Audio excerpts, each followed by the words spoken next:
Y bueno, quería invitarte en esta semana a que te prepares. ¿A qué me tengo que preparar, Samuel? Bueno, pues déjame contártelo.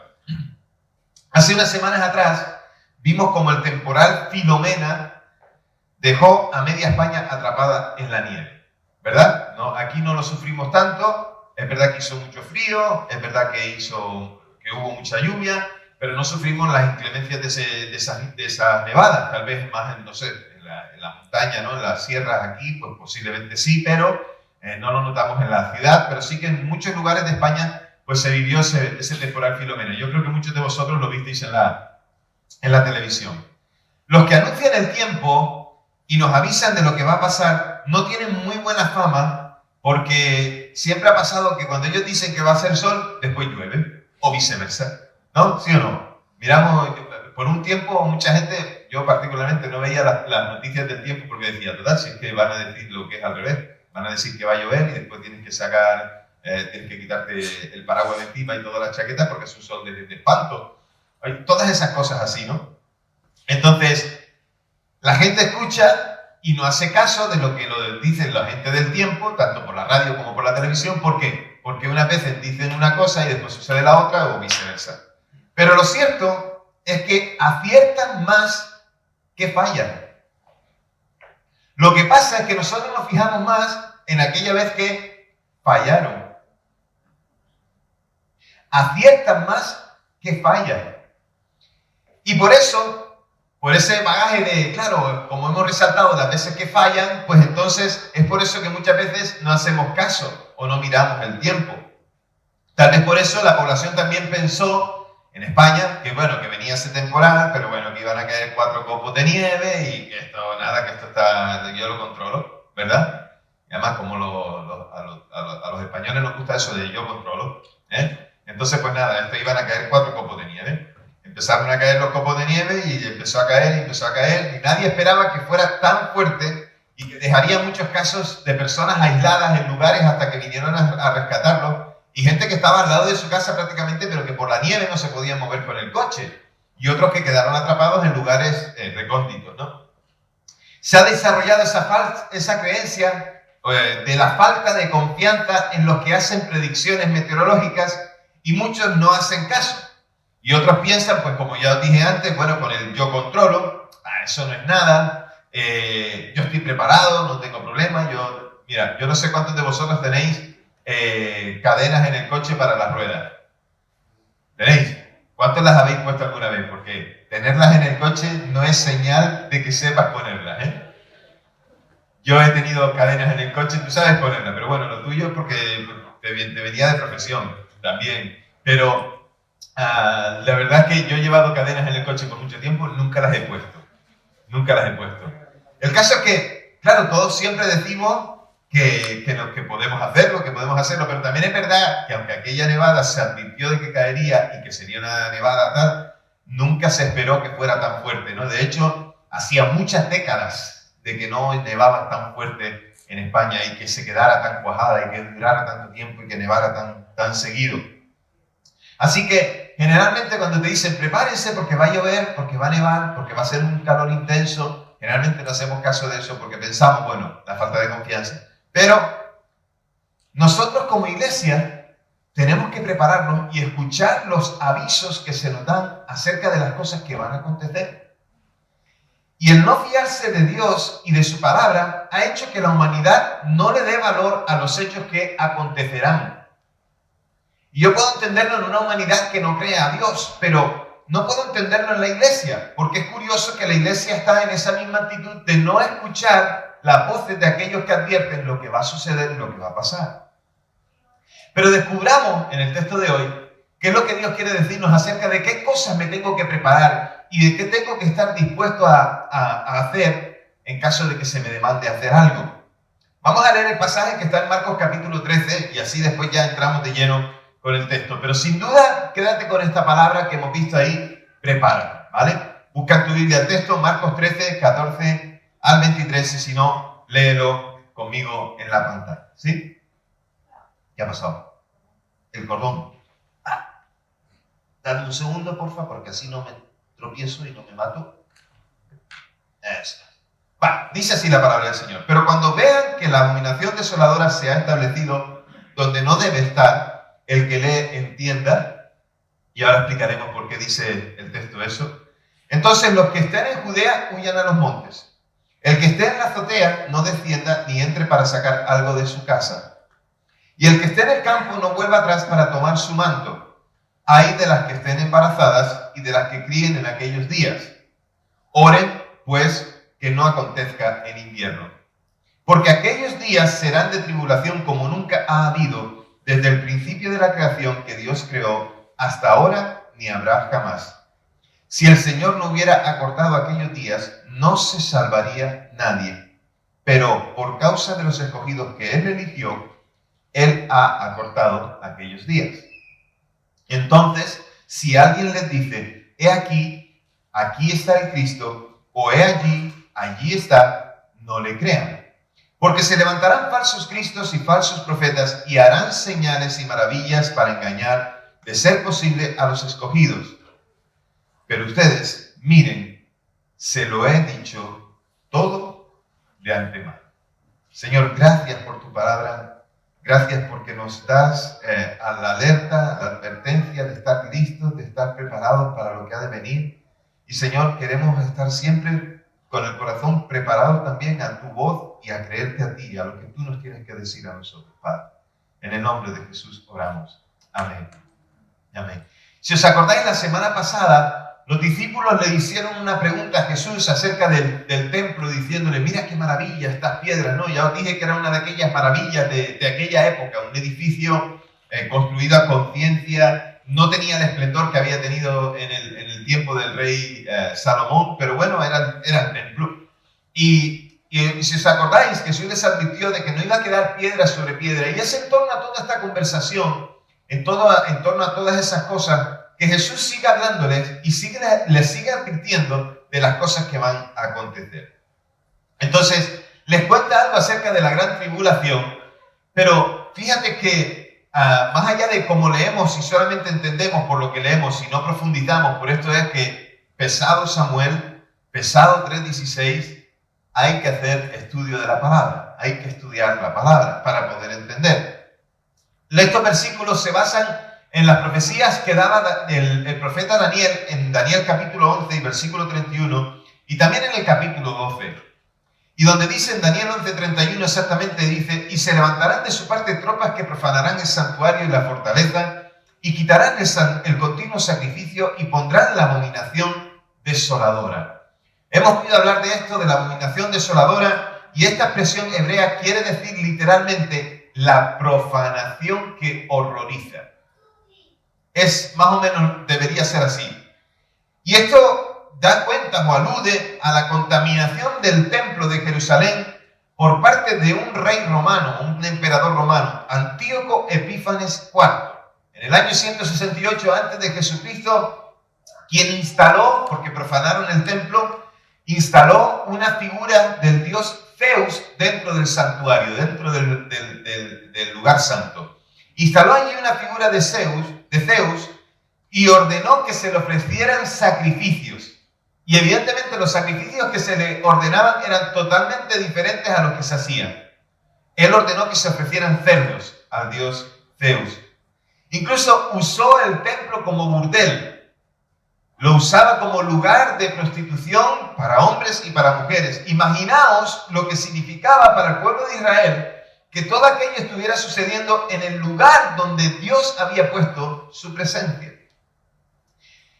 Aquí la referencia alude a una posible también repetición de parte de uno que vendría después a ser también emperador, un tal Calígula, que estaba loco perdido, que estaba demente.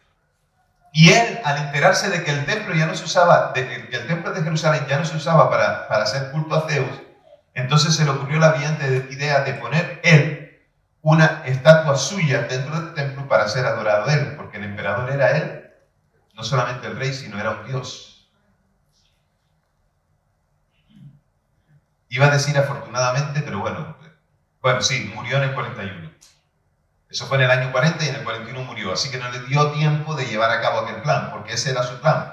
Pero Jesús en alguna manera estaba advirtiéndole a los que estaban escuchando de que iba a suceder algo con el templo de Jerusalén y en Jerusalén mismo. Y entonces, tal vez ellos no le creían, pero está aludiendo a lo que ya había dicho el profeta Daniel acerca de lo que iba a suceder, pero ellos no hicieron caso. El énfasis aquí en el texto de Daniel es la destrucción y desolación del templo, más que una profanación, era destrucción total. Y a la luz de los acontecimientos que ya os conté en el año 70 después de Cristo, estas palabras parecerían profecías cumplidas. Así que, y se cumplió aquello. Tengo que contarte todas estas cosas, no sé si te gusta la historia o no, si te gusta conocer estos detalles o no, pero tienes que conocerlo para saber o para aplicarlo a nuestra vida y tener una enseñanza. ¿Qué quiso decir Jesús cuando habla de la abominación desoladora? La gente esperaba no solamente a un Mesías, sino que también esperaban, o sea, un Mesías de parte de Dios, sino que también esperaban el surgimiento de algún tipo de revelación del mal. Recordad que por aquel tiempo también, y ya os he contado de que mucho había de supersticiones y mucho había de tradiciones que se iban transmitiendo de unos a otros y que se esperaba eso mismo. Igual que se creía en el poder de Dios, también se creía en el poder del mal. Se creía que Dios estaba por un lado y Satanás estaba por otro y que allí había algún tipo de enfrentamiento, de batalla. Así que se esperaba algo también que surgiría con el Mesías, pero también que surgiría el poder del mal. Y Pablo lo llamó el hombre de pecado o el hijo de perdición, el ministerio de la iniquidad que habla en segunda de Tesalonicenses. Pero también Juan en Apocalipsis 17 lo identifica con un imperio, el imperio romano. Así que Jesús está diciendo que algún día, muy pronto, veréis la misma encarnación del poder del mal surgir en un intento deliberado de destruir al pueblo y su lugar santo, el lugar santo de Dios. Cogió la antigua frase de la abominación desoladora y la interpretó en sus tiempos para que la gente pudiera entender. Era para que estuvieran advertidos o preparados para lo que había de acontecer, para lo que se aproximaba en los años siguientes después de su partida. Los versículos siguientes parecen describir el terrible sufrimiento durante las primeras guerras judías, cuando los ejércitos romanos invadieron Palestina, y esto ocurrió solo una generación después de que Cristo murió. Todo eso pasó. Entonces, la iglesia cristiana seguramente compartió el sufrimiento que había generalizado. Y la tradición dice que los cristianos huyeron, algunos de ellos, a Transjordania, recordando la advertencia de Jesús, diciendo de que huyeran a los montes. Los siguientes versículos, el 15 y el 16, nos hablan de que Jesús profetiza la huida y el pánico de todos los judíos al aproximarse el ejército de Roma sobre Jerusalén. Y de ahí que en el versículo 18 todavía sea más lógico entenderlo como referente al asalto a la ciudad. Y no tan solo como el fin del mundo o el fin de este sistema mundial que tenemos ahora. En su proyección de lo que vendrá o lo que está por venir, lo que hablábamos la semana pasada, esa palabra escatología, se refiere más bien como a una catástrofe momentánea, en cuyo caso, que sucediera en verano o que sucediera, como hemos leído, en invierno, daba totalmente igual, porque iba a acontecer. Así que Jesús pinta con una viveza que podemos entender en estas palabras que acabamos de leer, cómo tendría que ser la huida. En esta época, recordad que las casas tenían un tejado plano y que generalmente era usado para diferentes cosas. Y se accedía a esa terraza plana, se accedía por una escalera externa, nunca interna. Y con respecto a las ropas, se decía también que la túnica se debía quedar en casa cuando ibas a trabajar. Jesús entonces está profetizando algo de horror extremo en cuanto al asedio que sufriría Jerusalén y su caída. Algo que en la historia podemos ver que sucedió, y como he dicho, en el año 70 después de Cristo. Así que Jesús profetiza eso y advierte que cuando se descubran las primeras señales, deberán huir sin entretenerse, sin ni siquiera recoger la ropa o tratar de poner a salvo sus bienes. En el momento en que venga la persecución, olvídate de todo. En el momento en el que venga algo que viene a destruir, olvídate de todo.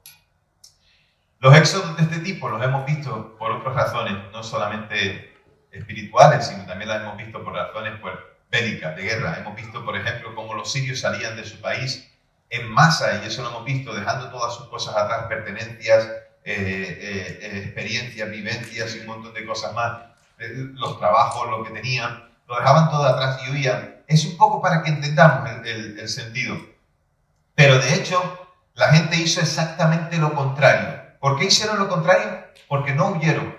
La gente no escuchó lo que Jesús dijo. Lo que hicieron fue quedarse en Jerusalén, y la muerte llegó de maneras que son casi demasiado terribles de imaginar. Hay un historiador de aquel tiempo, un historiador judío, pero también apegado a Roma, Josefo. Yo alguna vez lo he mencionado en alguna predicación y algunos de vosotros habéis oído. Josefo, en su libro de las guerras de los judíos, en el libro número 5, relata exactamente lo que pasó aquí con esto. Y nos dice que entonces ensanchó el hambre sus fauces y devoró a las personas por casas y familias enteras. Las habitaciones de arriba estaban llenas de mujeres y niños que se morían de hambre. Las callejas de la ciudad estaban llenas de cadáveres de ancianos. Los niños y los jóvenes andaban vagando por las plazas como sombras, hinchados por el hambre, y se caían muertos donde quiera que su miseria acababa con ellos. Voy a cambiar el micro porque me está fallando.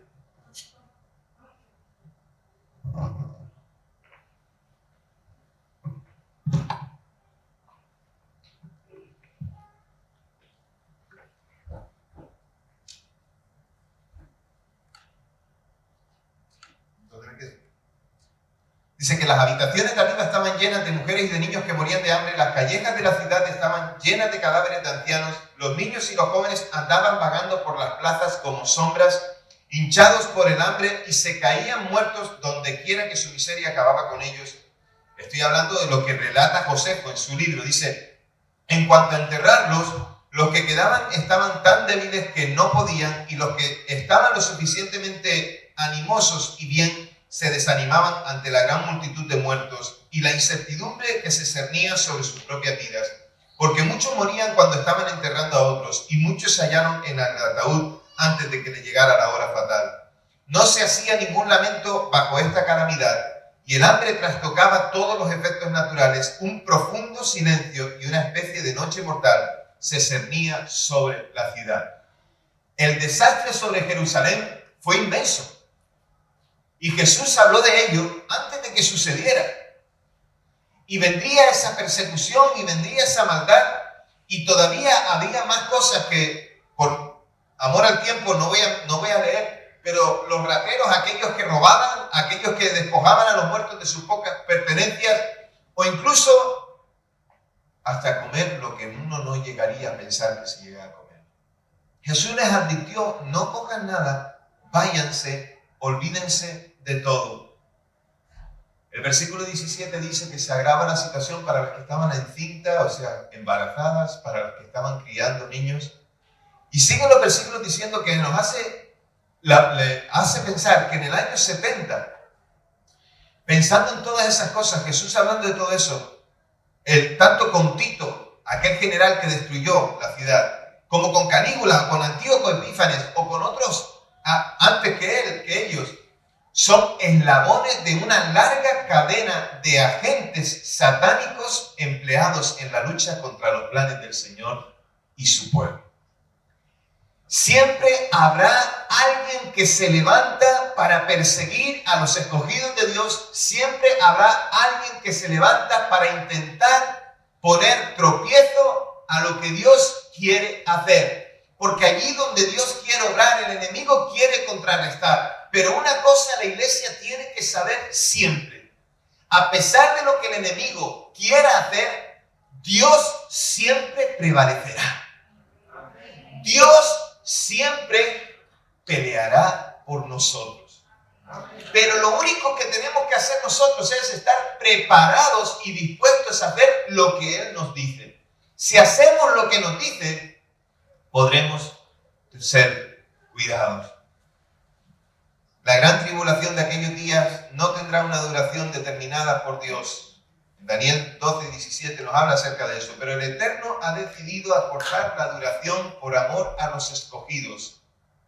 Es decir, a todos los que son fieles, al remanente fiel. Aquellos que el Señor ha escogido para ser herederos en el reino venidero. Y aquí se manifiesta con claridad que las últimas palabras del versículo 19 junto con las del 20 amplían la perspectiva de esos acontecimientos sobre Jerusalén y de que Dios está apuntando a algo final. Evidentemente Jesús está hablando en clave profética y por lo tanto presenta los acontecimientos como ya sucedidos. La profecía que hizo Jesús de los días terribles inminentes para Jerusalén se cumplió con exactitud. Muchos se prepararon y no sufrieron las consecuencias de aquello. Otros se vieron envueltos en aquello. Y para terminar ese texto, o para terminar el pasaje, Jesús le da una advertencia a los que les están escuchando. Y recordad que siempre pensamos en los discípulos, que siempre estaban en todas y que recibían la enseñanza, que recibían todo y que podían entenderlo, comprenderlo de alguna manera, pero no todo hasta que sucedía. Y la advertencia es aún más urgente en este caso y va en clave acerca de los falsos mesías y acerca de los falsos profetas. Y ya hablamos la semana pasada de cómo prevenir las herejías. ¿Os acordáis? De cómo tener cuidado con aquellos que se levantan diciendo una cosa u otra, contradiciendo lo que Dios dice o adaptando la palabra a su acomodo para poder justificar su pecado. Los falsos profetas abundaron en la época de Cristo y después de Cristo y siguen abundando también hoy en día. Iglesia, tenemos que tener cuidado con aquellos que se levantan para decir una cosa u otra y tenemos que examinar lo que se dice. Tenemos que tener cuidado con toda la franja lunática de gente que quiere asemejarse a Dios o hacerse Dios mismo para que unos le sigan. Pero tenemos que tener cuidado, ¿por qué? Porque cada día hay una posibilidad de que alguien venga a engañarnos o a mentirnos o a decirnos una cosa u otra. De mayor importancia será recordar que al volver a descubrir señales y maravillas que aún también pueden ser falsas, con señales de los falsos profetas o de los falsos mesías. Y quiero deciros algo, acerca de las señales y de las maravillas, Dios es poderoso para hacerlas. Y Dios las puede hacer, yo lo creo, pero tenemos que saber distinguir cuando viene algo de Dios y cuando viene algo del enemigo.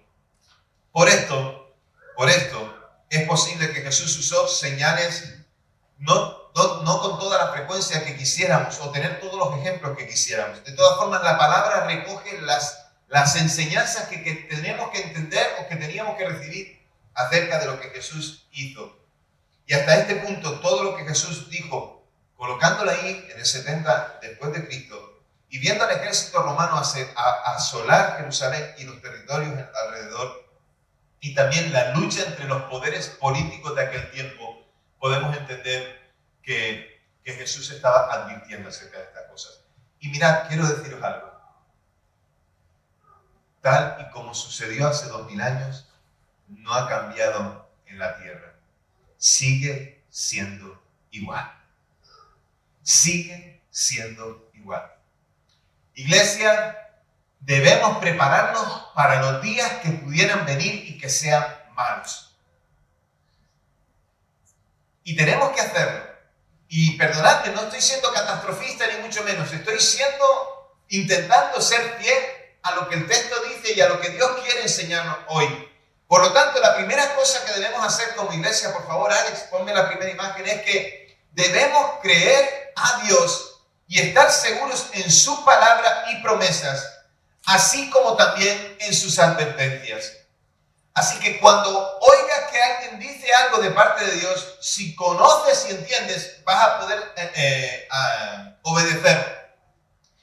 Acércate a la palabra, ama al Señor con todo tu corazón y ama al Señor hasta tal punto de confiar en su palabra y en sus promesas, pero también las advertencias. Dios nos dice qué es lo bueno y qué es lo malo y nos invita a escoger lo que a Él le agrada y a desechar aquello que a Él no le agrada. Esta es la primera circunstancia hoy nosotros. Debemos creer a Dios y estar seguros en su palabra y promesas, así como también en las advertencias, porque eso nos hará estar confiados y eso nos hará tener éxito en Dios. Y el éxito, ya sabéis que no es tener mucho dinero, el éxito es estar seguros en lo que Dios ha prometido a su pueblo que Él hará. Puedes tener todas las propiedades que quieras, puedes tener todos los ceros que quieras en una cuenta bancaria o todo el dinero que quieras en el colchón. Por lo menos antes hacía así. Antes hacía así. Hoy ya no sé si hay billetes que meter en los colchones. Pero lo cierto es que puedes tener todo lo que quieras, pero si no tienes paz con Dios, no tienes absolutamente nada. El yo controlo, eso ya vendrá, no hay que tener tanta prisa ni preocuparse tanto. Algunos que piensan que cuando hablamos los pastores o predicadores o los maestros hablamos de estas cosas y enseñamos qué catastrofista, pues no es tan catastrofista. Esto sigue pasando hoy igual que pasó en el tiempo de Jesús. Y también incluso aquellos que dentro de la iglesia dicen, bueno, ya yo estoy preparado. ¿Están lo suficientemente preparados? Muchas de estas frases o muchas de estas muletillas son las cosas que decimos cuando vemos la venida del Señor y los tiempos de persecución como algo que se trata a la ligera. Y eso es un problema. La iglesia debe prepararse, por favor Alex, la iglesia debe prepararse para los momentos malos y aquellos en los que se manifestará el hombre de iniquidad. Y lo hará de muchas maneras, lo hará de muchas formas. No pienses que solamente por cosas extraordinarias. Mira, puede usar a una autoridad en un gobierno, en cualquier lugar, para hacer una persecución contra los hijos de Dios, pero también puede usar a tu vecino. Y ya lo vimos la semana pasada, que incluso puede usar a alguien muy íntimo de tu familia. ¿Por qué? Porque hay gente que no cree al Señor y no está dispuesto a aceptar lo que Dios dice y lo que sus hijos dicen de lo que Dios dice. Por eso nuestro mensaje es perseguido, por eso somos perseguidos y por eso somos acusados, por eso se nos trata de silenciar. Y es aquí que en este tiempo es cuando no debemos callar. La iglesia no debe callar al anuncio de la salvación de Dios y de lo que a Dios le agrade, por mucho que al político de turno no le guste lo que nosotros hacemos y decimos. Y en esto también, iglesia, podemos decir y podemos anunciar, pero tenemos que vivir al Señor en nuestras vidas. No podemos decir solamente, sí, voy a hacer esto y voy a hacer lo otro. Tenemos que vivir al Señor en nuestras vidas. El sometimiento al que nos ha salvado y nos ha prometido recompensa por la fidelidad y la perseverancia es necesaria. Por eso es necesaria la intimidad con Dios. Por eso es necesario la obediencia para que se pueda combatir el tiempo en el que el hombre de iniquidad se manifiesta.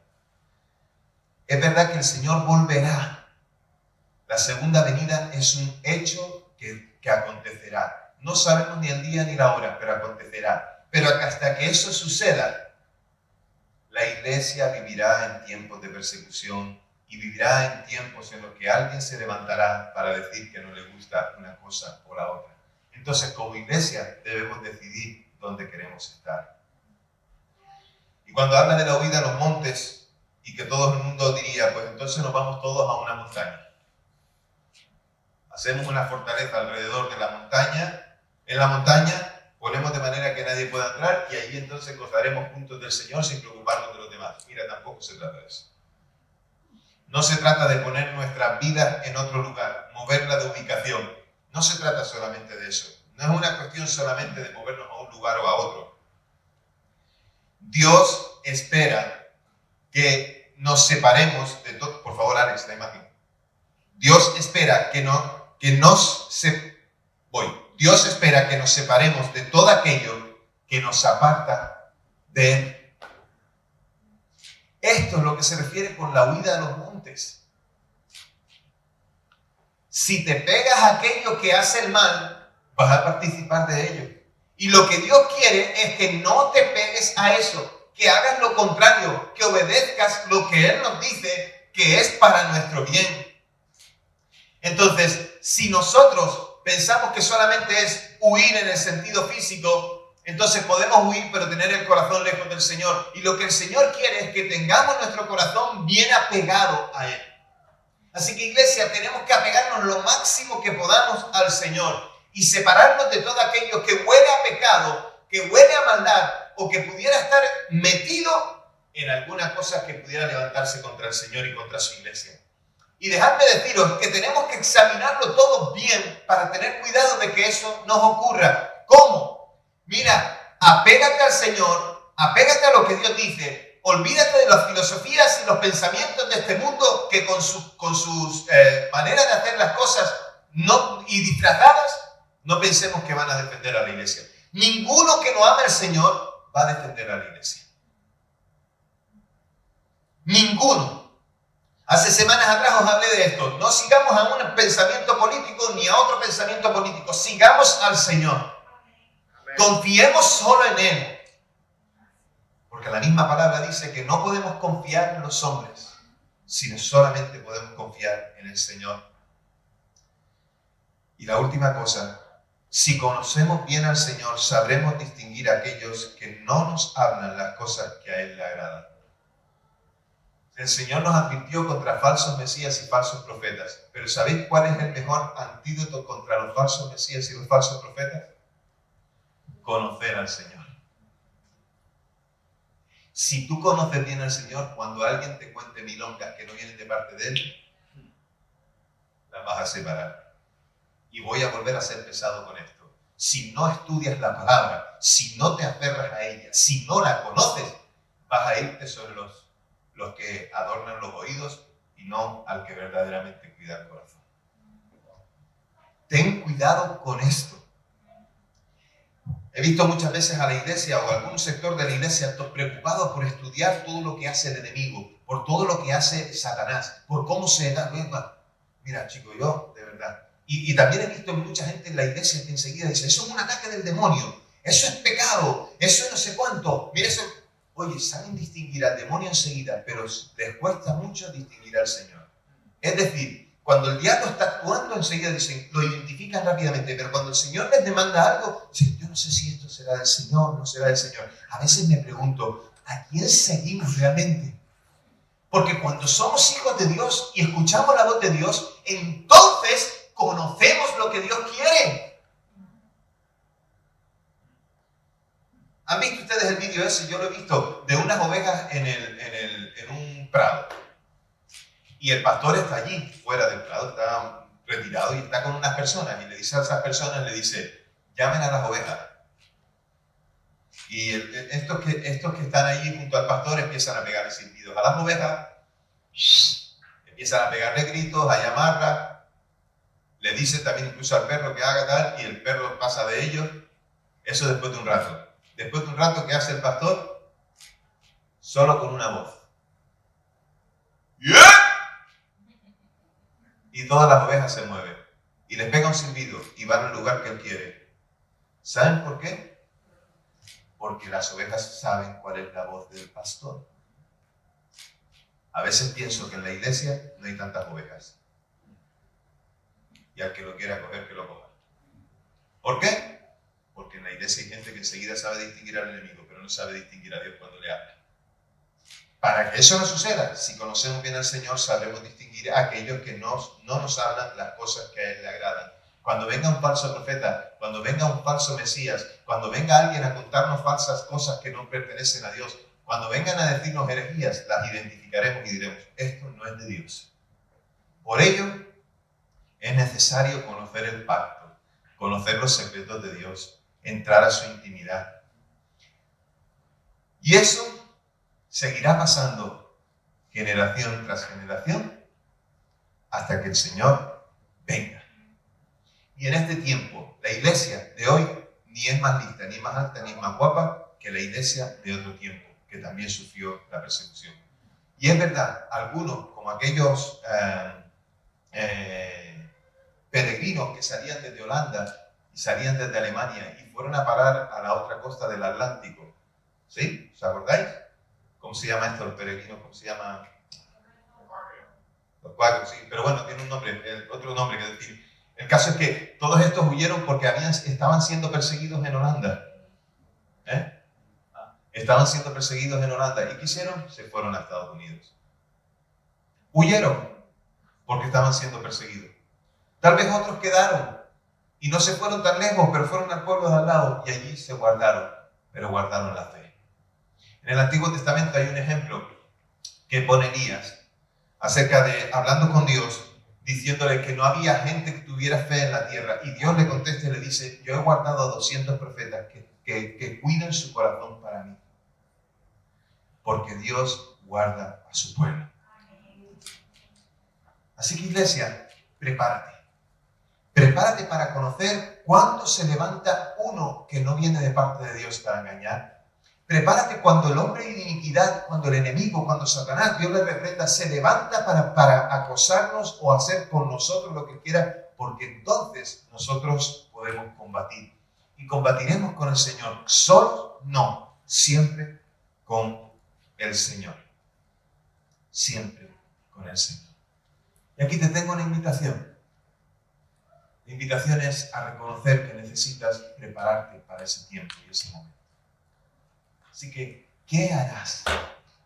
Y déjame preguntarte más, si aún todavía no le has dicho al Señor, Señor, yo quiero seguirte y ser tu hijo, y que tú seas mi Señor y mi Salvador.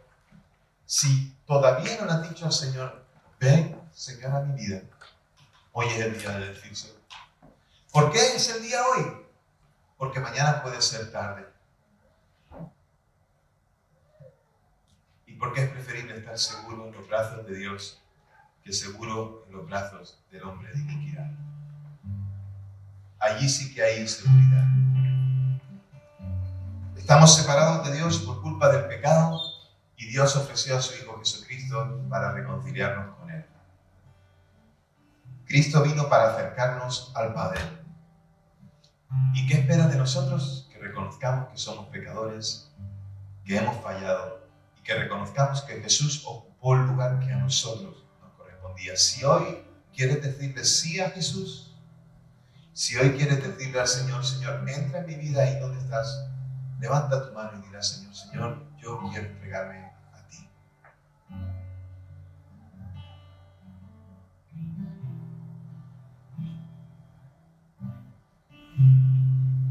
Y a ti, iglesia, te pregunto, me pregunto a mí mismo también, ¿estamos preparados? ¿Estamos preparados para combatir en medio de la dificultad, de la oposición, de la persecución? ¿Estamos dispuestos a hacer prevalecer a Dios y su palabra por encima de cualquier otra cosa? ¿Estamos dispuestos a pagar el precio que el Señor esperaría que nosotros pagáramos?